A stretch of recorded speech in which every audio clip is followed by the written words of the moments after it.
ದಾಸಿಮಯ್ಯನವರ ತತ್ವಾದರ್ಶಗಳನ್ನು policy BO Krishnakumari ಕರೆ. ದೇವರ ದಾಸಿಮಯ್ಯನವರು ತಮ್ಮ ವಚನಗಳ ಮೂಲಕ ಸಮಾಜದ ಅಂಕುಟೊಂಕನ್ನ ತಿದ್ದಿದ ಮಹಾನ್ ಮಾನವತಾವಾದಿಯಾಗಿದ್ದು, ಪ್ರತಿಯೊಬ್ಬರು ಅವರ ತತ್ವ ಹಾಗೂ ಆದರ್ಶಗಳನ್ನು ಜೀವನದಲ್ಲಿ ಅಳವಡಿಸಿಕೊಳ್ಳಬೇಕು ಎಂದು ಬಿಒ ಕೃಷ್ಣಕುಮಾರಿ ಹೇಳಿದ್ದಾರೆ.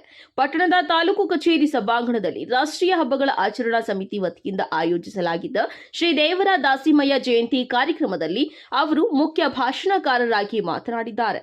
12ನೇ ಶತಮಾನದಲ್ಲಿ ಬಸವಣ್ಣನವರ ವಚನಗಳು ಸಾಮಾಜಿಕ ರಂಗದಲ್ಲಿ ತಂದ ಬದಲಾವಣೆಗಳ ಜೊತೆಗೆ ದೀನದಲಿತರ ಉದ್ಧಾರಕ್ಕೆ ದೇವರ ದಾಸಿಮಯ್ಯನವರ ವಚನಗಳು ಪೂರಕವಾಗಿದ್ದವು. ನೇಕಾರ ಜನಾಂಗದ ಮೂಲ ಪುರುಷರಾಗಿರುವ ಅವರು ನೇಕಾರ ವೃತ್ತಿಯನ್ನು ಅತ್ಯಂತ ಪವಿತ್ರವಾದುದೆಂದು ಬಣ್ಣಿಸಿದ್ದಾರೆ. ನೇಕಾರರು ಶ್ರಮಜೀವಿಗಳಾಗಿದ್ದು, ಇಂದಿನ ಒತ್ತಡದ ಬದುಕಿನಲ್ಲಿ ಮಾನಸಿಕ ಸುಸ್ಥಿತಿ ಕಾಯ್ದುಕೊಳ್ಳಲು ಶರಣರ ತತ್ವ ಸಂದೇಶಗಳು ದಾರಿದೀಪವಾಗಿದೆ ಎಂದರು.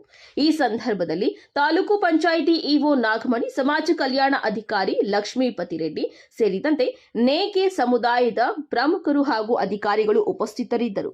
ವರದಿ ಸತೀಶ್ ಬಾಬು, ಎ ನಂದಿ ಟಿವಿ, ಗುಡಿಬಂಡೆ.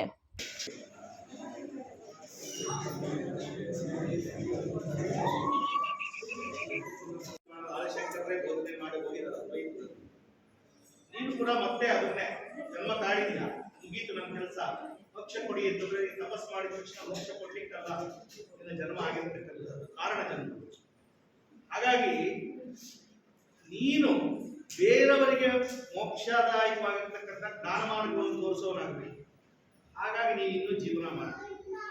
ಮತ್ತೆ ನೀನು ಏನು ವೃತ್ತಿ ಮಾಡ್ತಾ ಇದೆಯಾ, ಆ ವೃತ್ತಿಯನ್ನು ಕಡೆಗಣಿಸ್ತಕ್ಕಂಥದ್ದಿಲ್ಲ. ವೃತ್ತಿ ನಿನ್ನ ಸಂಸಾರ ನಡೆಸಲಿಕ್ಕೂ ಆಗಬೇಕು.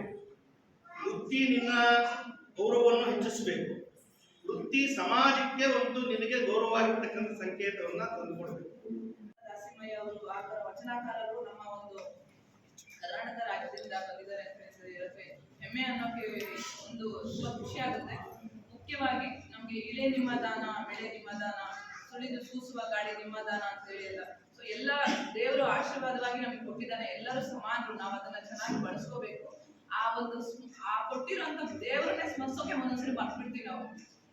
ಅಂತ ಇನ್ನೇನ್ ಅನ್ಬೇಕು, ನಾವು ಪುಣ್ಯಗಳನ್ಬೇಕು ಅನ್ನೋ ತರ ಕೊನೆಗೆ ಅದು ಎಂಟಾಗುತ್ತೆ. ರಾಮನ ವಿಚಾರದಲ್ಲೂ ಕೂಡ ಅವರು ಏನೋ ಒಂದು ಉಪಾಯ ಮಾಡ್ತಾ ಇರ್ತಾರೆ. ಅವರು ಕೂಡ ತಯಾರಿ ಮಾಡ್ತಾ ಇದ್ರು. ಚೈನಾ ದೇಶದಲ್ಲಿ ಅಷ್ಟು ಅವರು ಉತ್ಪತ್ತಿ ಆದ್ರೂ ಕೂಡ ಅವರು ಕೂಡ ಬಟ್ಟೆ ತಯಾರಿ ಮಾಡ್ತಿದ್ರು.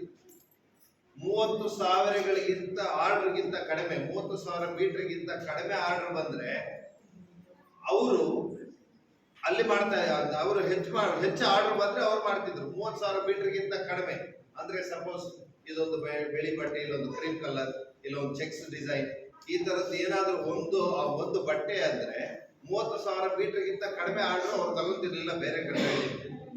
ಜರ್ಮನ್ ಕಂಟ್ರಿಗಳಲ್ಲಿ ಮತ್ತೆ ಅಮೆರಿಕ ಇಂಥ ಕಂಟ್ರಿಗಳಲ್ಲಿ ಈ ರೇಷ್ಮೆ ವಸ್ತ್ರವನ್ನ ಅಧಿಕವಾಗಿ ಉಪಯೋಗಿಸ್ತಾರೆ. ಮೊದಲನೆಯ ವಚನಕಾರರೆಂದು ಗುರುತಿಸಲಾಗುತ್ತಿದೆ. ಅವರ ನೇಕಾರರ ವೃತ್ತಿಯಲ್ಲಿ ಅವರ ಜೀವನವನ್ನು ನಡೆಸ್ತಾ ಇದ್ರು. ಸೊ ಅವರ ಜೀವನದಲ್ಲಿ ಒಂದು ಘಟನೆ ನಡೆದಿರುತ್ತೆ. ಆ ಜೀವನದ ಘಟನೆ ನೋಡಿದಾಗ ನಾವೆಲ್ಲ ಅನ್ಕೊಳ್ತೀವಿ, ಧ್ಯಾನಕ್ಕೆ ಕುತ್ಕೊಂಡಾಗ ಅಥವಾ ಕಾಡಲ್ಲಿ ಹೋಗಿ ತಪಸ್ ಮಾಡಿದಾಗ ಮಾತ್ರ ದೇವರು ನಮಗೆ ಒಲಿತಾರೆ ಅಂತ. ಬಟ್ ಭಕ್ತಿ ಮಾರ್ಗದಲ್ಲೂ ಸಹ ನಾವು ದೇವರನ್ನು ಒಲಿಸ್ಕೋಬಹುದು. ನಮ್ಮ ಯಾವುದು ನಾವು